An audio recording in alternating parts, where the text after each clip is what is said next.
Come along, children. Now we're going to have a little music. What is up, guys? Welcome back to First Cut. This is our reaction video to the WGA tentative agreement that just happened over the weekend. We are here to break it all down, as well as some other topics that we're going to jump into. I'm here with RB3. RB3, we've been covering this topic for such a long time on this channel, whether it be the SAG strike or the WGA strike. Now that we have a tentative agreement, and now that we've experienced everything we've experienced for these past 147 days, how are you feeling right now?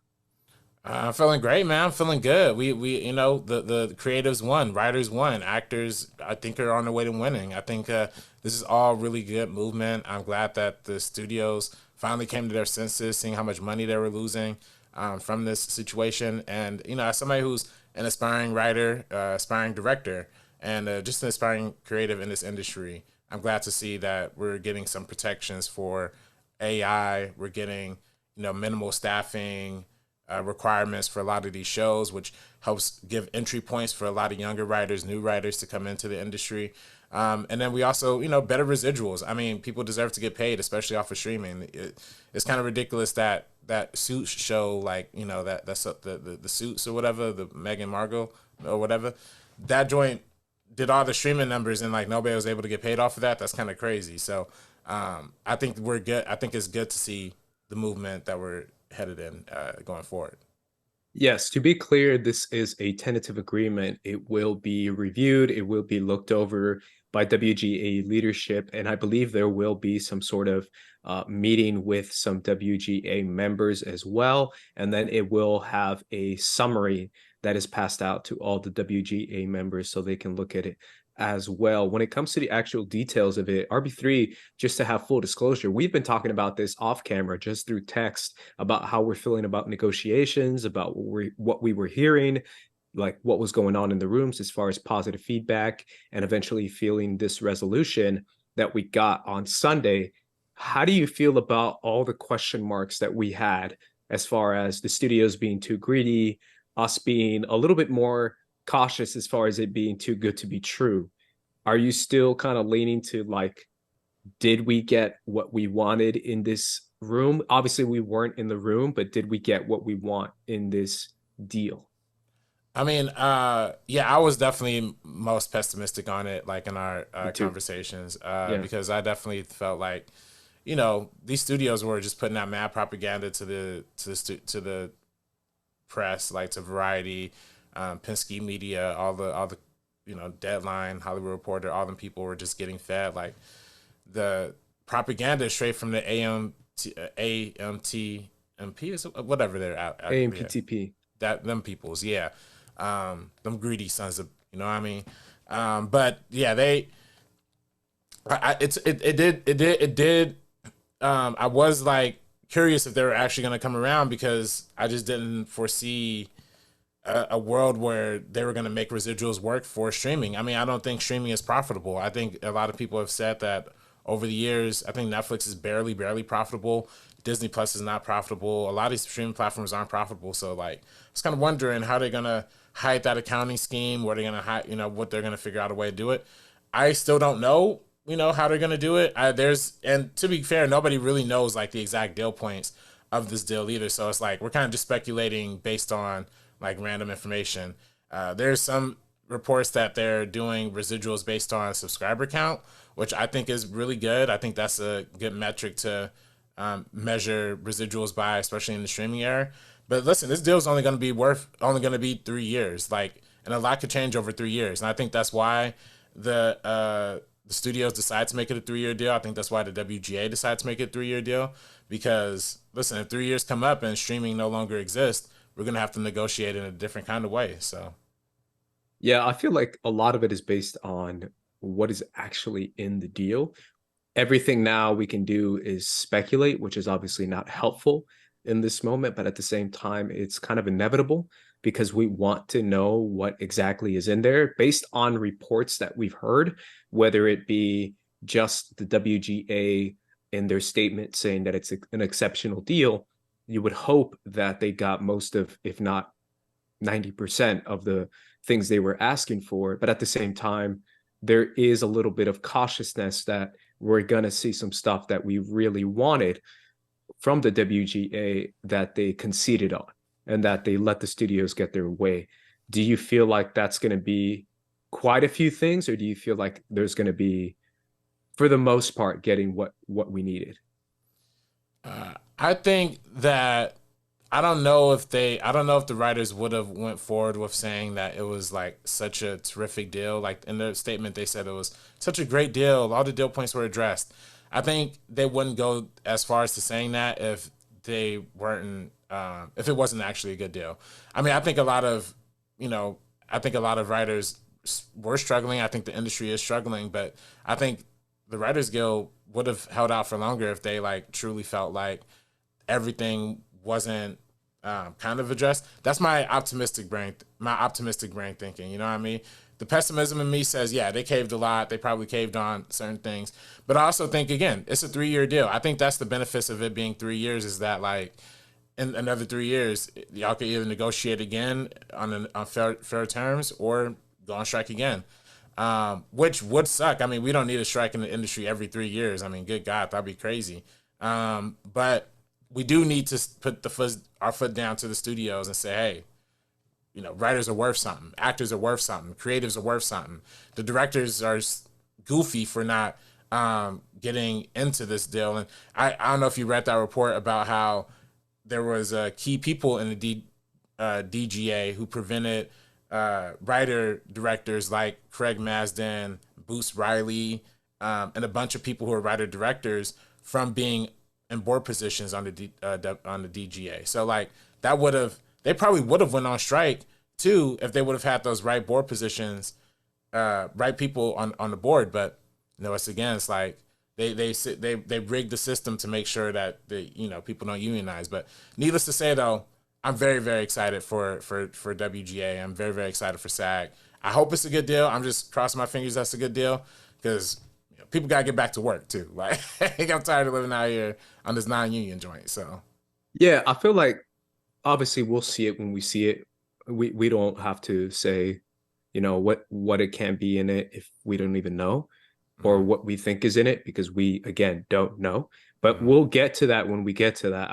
I'm with you, man. I'm happy that we eventually got here and that we got a resolution and that this strike did come to an end in a positive way and in a way that supports the writers and the solidarity and the people who stood up against these studios for their greed and for everything they've been doing against writers for the past few years, only elevating it because of what's been happening in the industry with streaming and with residuals and with everything that's been going on with selling off these shows to different platforms. I feel good about it. I feel very, very positive that this type of negotiation tactic works, that unions work, that strikes work, that workers uniting together against corporate greed works. And I feel like that's the biggest takeaway that we can take from this WGA resolution or tentative resolution that we've gotten so far. So personally, I'm happy about it. Now, the next step is obviously SAG. Will we get this type of success by the end of October for SAG, RB3? I mean, I think they want it by the end of September, honestly. You know, really? I mean, I think they really Which is like 2 days. I know, but honestly, they really they're saying they need to get this TV production on the road. I mean, honestly, I don't even know what's anything good coming on TV besides like maybe Loki. And honestly, at that point, I don't even know if I'm keeping Disney Plus, because they're already like doubling the price this year. I don't know if it's worth it anymore. If I'm being real, I don't know if Disney Plus is worth it for me anymore. But yeah, there's Loki, and then maybe there's a couple other things, but there's nothing good coming on TV this fall season, like not in the immediate future. So yeah, it's like, yeah, they want to get the cameras rolling like tomorrow, if they could. I do think the writers, whatever the writers laid out, will probably provide a good framework for what SAG will hopefully be able to work out. I think also the fact that SAG is a bigger body makes it a little easier for them to have a lot more sway. And I think like, if there's already talk, because the writers who will be able to go back to work are the people who are on like talk shows and work on things that don't have actors, that don't have SAG people involved. But there's a lot of people in scripted TV or in, film who still need that work on the writer's tip. So I think, everybody will be in the best interest of getting the SAG deal do quicker, sooner than later, I feel like. I feel like the biggest thing too is not the WGA, the SAG protections against AI. And I feel like that's another thing that obviously we'll see what the WGA agreed on with that. But having those type of protections and then protecting background actors as well was a big one that I remember reading in their deals that they were agreeing on, or the stuff that they wanted inside a deal, is those big things. Do you feel like there's anything that you're really keen on when it comes to SAG negotiating, that they make sure and get that specific thing that they were asking for? It just always goes back to residuals, man. Get those residuals. Yeah. Everybody got to collect those residuals. And, I do think that SAG, and they're about to go on strike for even the video game industry as well, for the same issues of AI. The AI thing is real, but it's also kind of, I'm not gonna lie, it might be a little late in the game, because if you look at the behind the scenes for the Avatar movies, like those faces are fully AI'd inside of the machines. Like, all of Jake Sully, all of them people, Zoe Saldana, she's been in mad movies where she's been scanned. So for some actors, it might be a little too late on the ballpark for like how their likeness might be represented. But if they can get protections for that, that's cool. I also think, SAG, I think they will get it. I think they will get everything they want though, because, or at least like some writing of it, mostly because, man, the studios are losing so much money by not having these actors promote. I mean, the Expendables 4 had the lowest opening weekend of the whole Expendables franchise, and one of the lowest opening weekends of the entire year, which is just sad. And I think like in an age where Sylvester Stallone and Jason Statham and 50 Cent and Megan Fox could have went out there and promote the movie, it probably would have did a little better. So it's like these studios probably are cranking the wheel like, all right, give them everything. Give them the AI, give them, all these other protections, and just like get this deal done right now. I feel like that's the vibe. Yeah, that's probably true. And I do feel like, I hope they agree on what they are asking for, because I do feel like they're all reasonable asks. And I think that's the most important thing, is that everything that SAG is asking for is stuff that's reasonable, common sense type of stuff that we can all agree on as industry folks, to not abuse certain people on set, giving them as little money as possible, and then taking away their likeness just because they're in the background, which I thought was absolutely insane.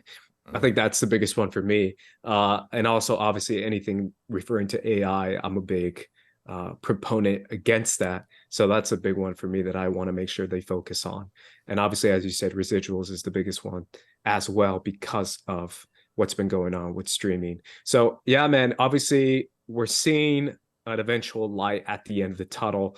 Do you feel like once we push past this, we can work together inside the Hollywood industry and go back to creating good stuff, and that we can make some good stuff out of this? Or do you feel like there's going to be a rift and maybe a miscommunication between the studios and the WGA and SAG for the foreseeable future? I don't think there's going to be a rift. I think, strikes happen very regularly in Hollywood. We talked about it before in the past. They had in 1960, the writers strike and the actors going on strike together. 1988, the writers went on strike. 2007, writers went on strike. People, writers are commonly, I mean, there's jokes in every TV show, like we're the underpaid group in Hollywood. Like, so people know that. And I think people are tired of that. I think we're also in a period of American history, and I'm trying not to get too political, and I really, really hate saying good things about Joe Biden, like truly.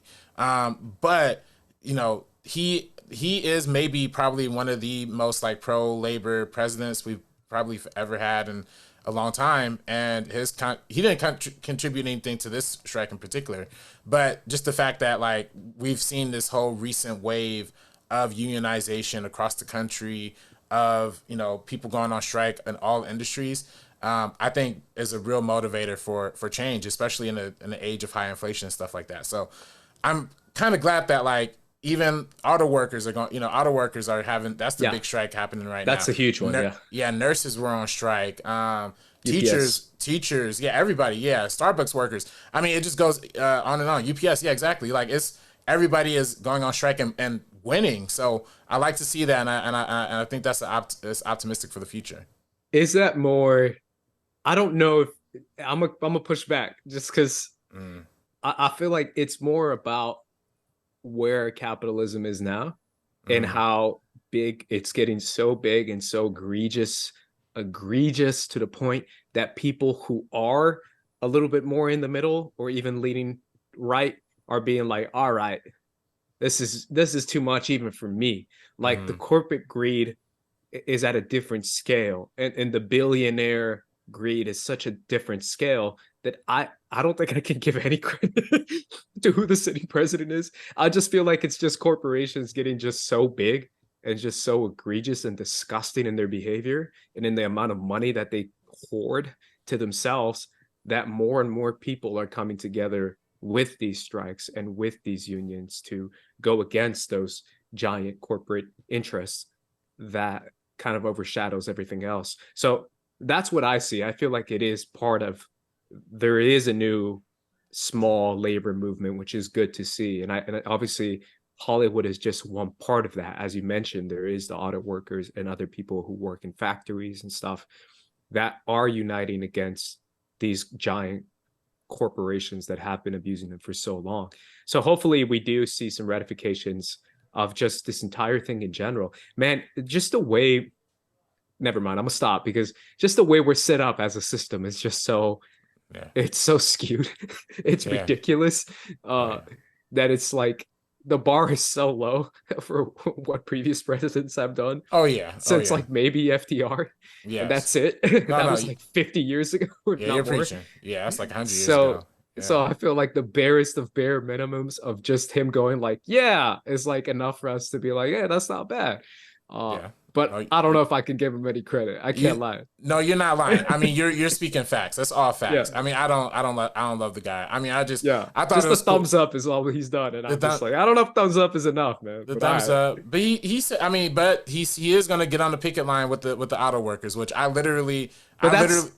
that's after they talked crap about him, though. I saw that because the leader, the guy was like, oh man, he hasn't even shown up here, and he's like, I'll be there, and I was like, yeah, he's also doing it one day before Trump goes because he's trying, it's a political show. So I get it. I don't know if I could vibe with it, but I get it. I literally thought it was just illegal though. Like I literally like grew up thinking like it was illegal because I remember clearly. I mean, I hate to clown on my boy Obama, but you know, I could clown on Obama all day too. But he was like, you know, when strikes were happening under him, he was like staying out of it. I'm staying neutral. I thought that was like the law. I thought the president just literally couldn't get involved. But the fact that like we have somebody who's actively getting into, listen, I hate giving Joe. I'm not voting for Joe Biden like in the general election. I'm just making that clear. I'm voting for my man Cornel West. Do your research for the Green Party. Cornel West is an amazing candidate. But I know this video got so this is all right we're now, all so. I was gonna say, man, we're so off topic. I mean, hopefully it doesn't matter in California, because I got some spicy hot takes about if you do that in other states. I don't know if that's gonna work out. I mean, that's all I'm gonna say. That's all I'm gonna say is that it's 2016 all over again, bro, and I don't want that. So I mean, they said that, but when you look at the numbers, Jill Stein had nothing to do with that. Jill Stein had nothing to do with that loss. That loss was all Hillary. Okay, but we're getting off this topic. Yeah, we're getting off topic. Yeah, right. Anyways, moving on. I do feel like we're moving into a change that's happening. And obviously, speaking of change, if there's anyone at the head of it talking about change within the Hollywood industry, it's your boy, RB3, Martin Scorsese. Hey, back up in the headlines.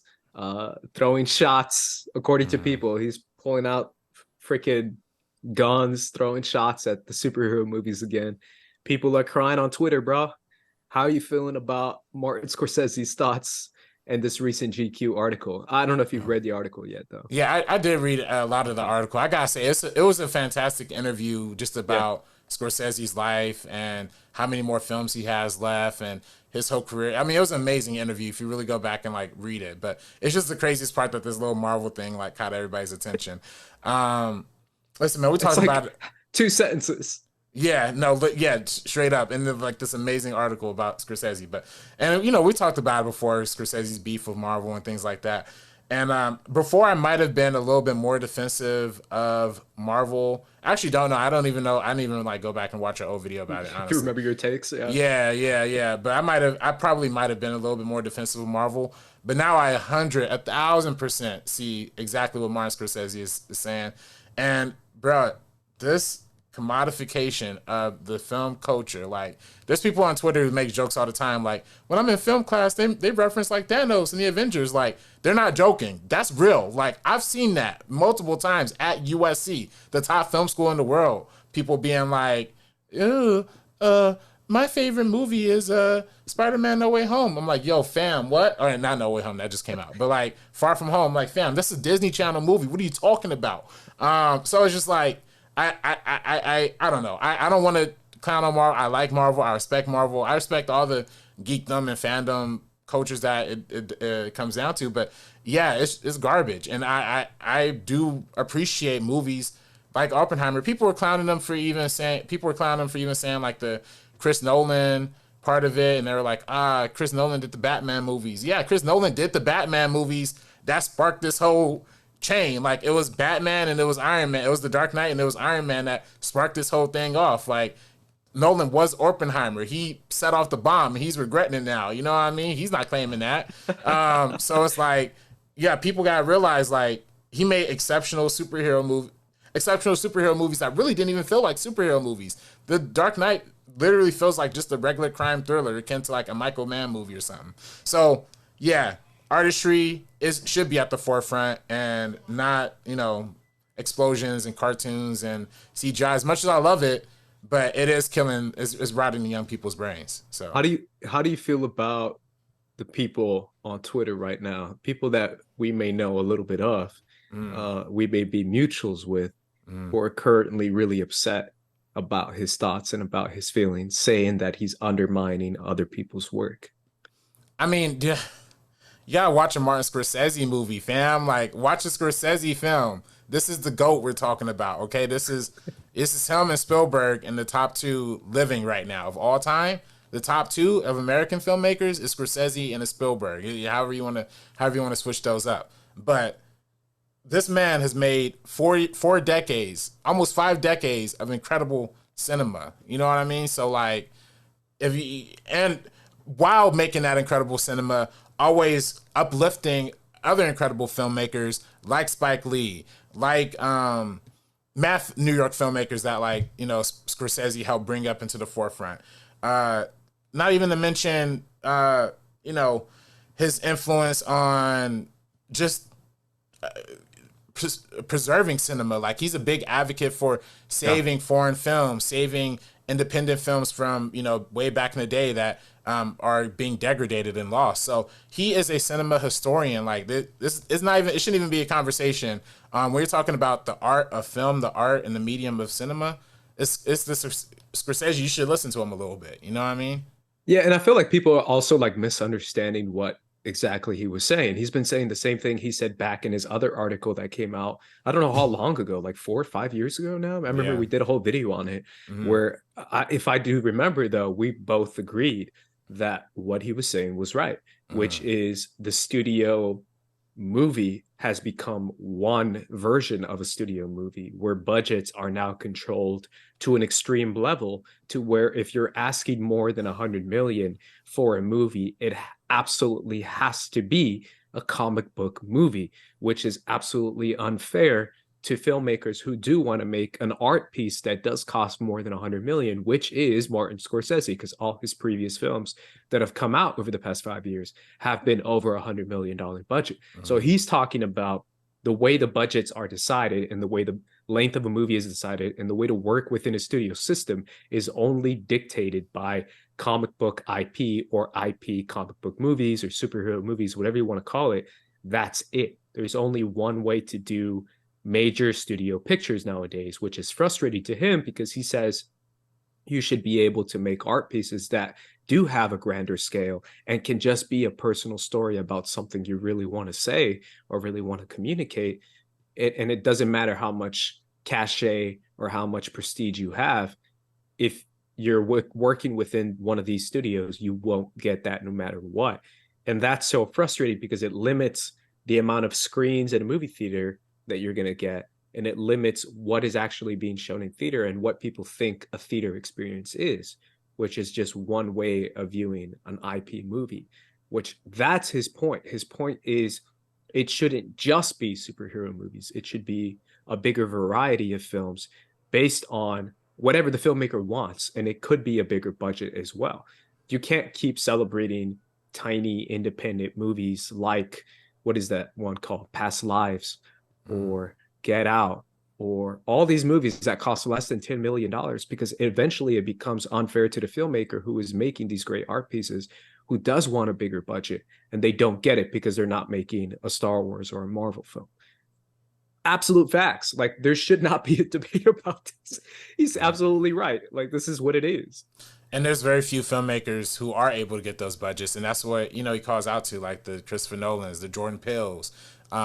There's very few filmmakers who are able to like keep it in the original sandbox, but like play in the bigger budget world. But that's too few and far in between. You know what I mean? We need more of that. Like back in the 80s and 90s, it was just mad movies that were like Spielberg, James Cameron, like mad people who got like medium budgets, 30, 40, 50 million, which in today's money would be like 100 million. You know what I mean? But like they were getting those medium budget films and having those opportunities, and they popped. They made film. They made money.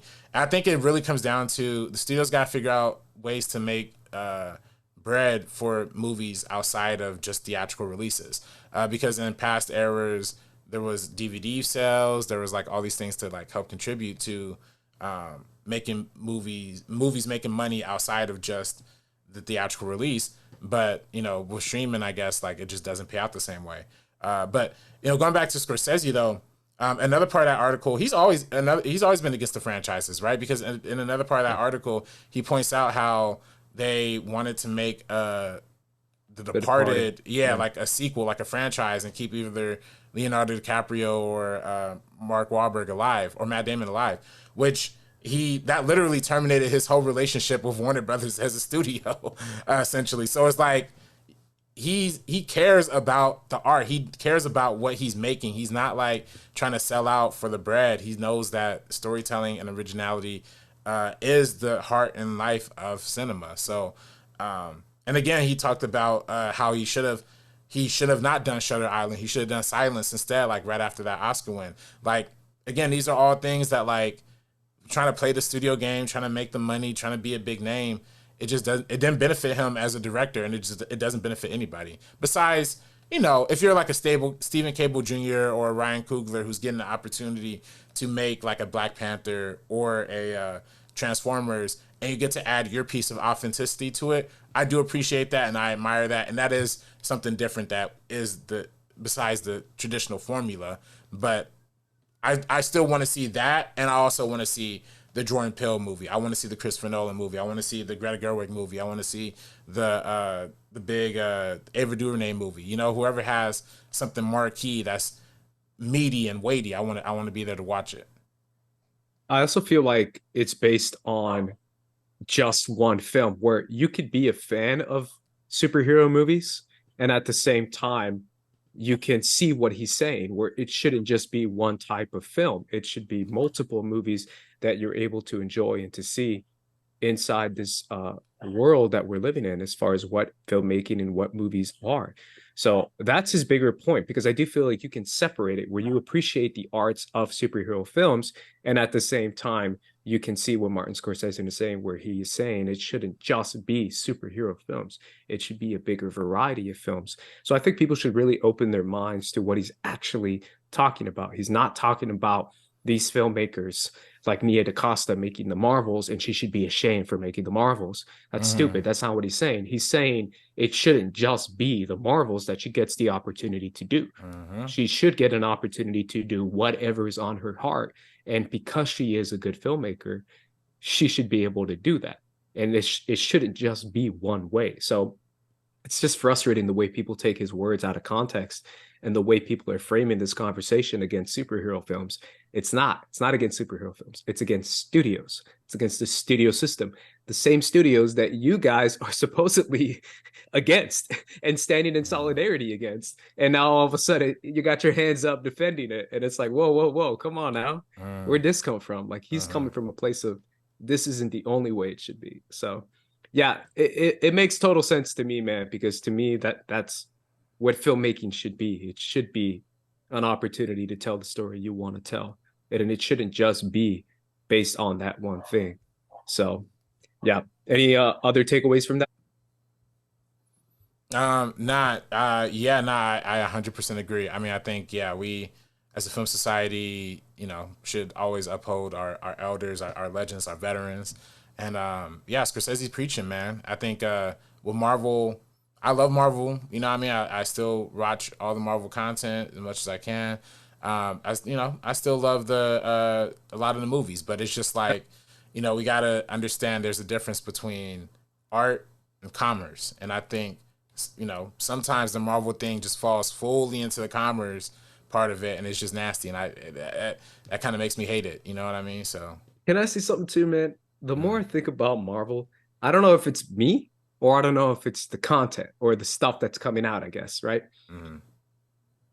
I don't know if we're eventually getting an area with Marvel where I'm starting to see the limits of their storytelling, where they're unable to break that wall against certain topics or against certain issues because they're a Disney product. And I didn't used to see it before, but I'm seeing it now. I don't know. Again, I'll repeat this. I don't know if it's me or the stuff that's coming out now, but I'm seeing this issue rise up where the stuff they're able to say has become limited even more, or it's me who sees the limitations that I didn't see in the past, where everything they say about, greed and corporations and the system and the government and anything that they want to be like, they're against the status quo.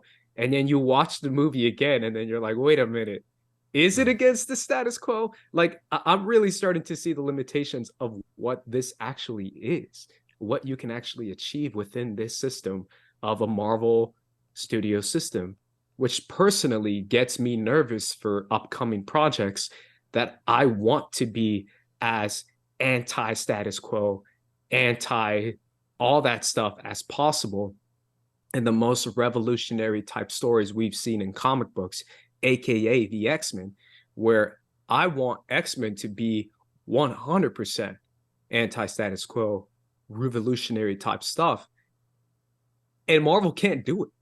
I've seen everything they've done. They just cannot do it. Not even in their big projects. They're unable to. And I do feel like this is becoming more and more obvious to me, where their limitations have gone from like, hey, at least we have a Black character, or at least we have a woman. We did it. And it's like, I don't think that's enough if that woman is like a pro-police, military, industrial complex lady who's like a cop going to different planets. Or I don't think it's becoming enough to have a Black character if everything he's about is stripped away, like Secret Invasion. And it's like, I'm just seeing the limitations of it on a different level that I haven't seen before. I don't know if you're feeling that way too about Marvel, but to me, it's like, the more I look at it, the more I'm like, Secret Invasion just like opened my eyes to like, you guys can't do anything, man. This is crazy. Yeah, no, I mean, I've always had Secret Invasion fatigue. I mean, me and my boy John talked about it on the Real Ones podcast a couple weeks ago, but that one, bro, like the Black, the fact that it was Don Cheadle and Samuel Jackson talking about Black issues, and like it was really just a scroll talking to Sam. I don't even want to. I hate even like articulating it because it kind of makes me a little angry. You know what I mean? But I think for one, like, I think the Marvel limits of like social justice, I think they peaked at Black Panther, right? I think Black Panther's like the hardest they're gonna go. Exactly. Like when you look at like where that film really goes, it really is middle down the road, good old peaceful centrism. Like it's like the candy cane. It's like the cotton candy version of Martin Luther King. Not even like the real Martin Luther King, who was like kind of radical and fighting for poor people and stuff like that. Like this is like the Republican version, and they gave us that with Black Panther, which is nice, and it's why it made all that money. But it's like, come on, dog. You know, it's not. You're not really changing the game here. So it's like, yeah, we're not gonna see that. I don't think there's ever gonna be anything. And listen, as much as like as much as the DC universe like kind of went hit or miss, like they tried some stuff, you know what I mean? Batman v Superman being a whole analogy for 9/11, they tried that. You know, Joker, as much as we love it or hate it, being a whole R-rated, you know, mental health kind of analogy, if it's poorly done, you know, for sure, but they tried it. There's just never going to be that level of like trying it on Marvel, and that's the part that's like scary. And I think they had errors where they were like trying different genres. Like they were like, oh, we can make Captain America a spy thriller, or we can make Ant-Man a heist movie, or we could like sprinkle these little ways of like kind of spicing up the movies a little bit. But they have so much quantity, there's no even room for quality control to even look at these properties and be like, yo, what's actually genre is this? What genre is that? Like, what can we fit to that? It's just all fitting the same formula at this point. Also, for me, it's like, again, I'll go back to X-Men. I don't want them to have X-Men. I just really don't. If I'm being real, I don't care about how many characters can appear in one movie. I just don't give a crap about that. I'm not, you know, a TikTok influencer who's looking and counting how many characters are in there. I want to see quality when it comes to X-Men, because to me, X-Men is like the highest level of what Marvel has ever achieved, besides maybe Spider-Man. But even then, it's probably on par with it when it comes to actual revolutionary storytelling or actual analogies for revolutionary figures in the past, where the whole point of mutants and of X-Men is for them to be figures of anti-status quo, anti-establishment, anti-corporations or corporate greed, anti-everything that Disney is. So I just don't see them doing a good movie with that. And the more I see stuff like Falcon and Winter Soldier, the more I see stuff like Secret Invasion, where they do show us revolutionary figures who are fighting for the people, they always end up being mustache twirling, like, oh, I'll kill 40 of them. Yeah. I will kill them all. And it's like, I'm fighting for my people. And it's like, dude, this dude is supposed to represent some sort of revolutionary figure. And then by the end of the show, he's like a mustache twirling villain who hates his own people and will kill his own people, because at the end of the day, revolutionary figures turn against their own people. And it's like, bro, like, can we not see that? Is there a way we cannot see that? Because we always see that. And after a while, you see the rhythm of it and you're like, okay, Marvel definitely is saying something with this. I just don't like what they're saying. Yeah. So yeah, we'll see. I'm just saying, maybe just let go of the love. Just let it be a little bit more. Enjoy it for the product that it is, but don't necessarily look at it as anything more than just a product, and maybe look towards other movies. And if you like big movies, there are big movies that can tackle bigger subjects, in my opinion, better than Marvel films can. And even Martin Scorsese will probably agree with that and will lay it out, right? Where he mentions in the article that he messes with The Way of Water.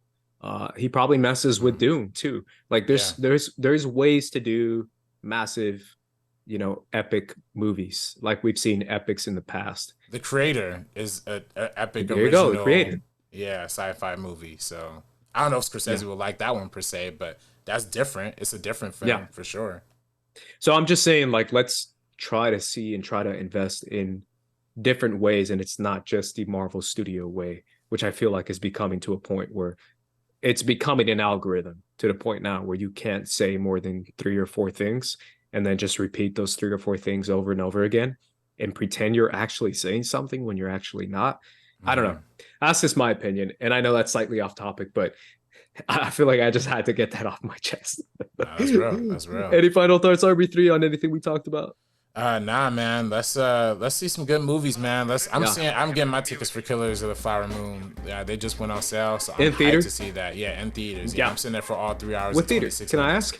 I mean, I don't want to give off it out camera. to, Yeah, yeah, to in public. Yeah, but near my home here. I want to see the theater too, so I'm curious to see it.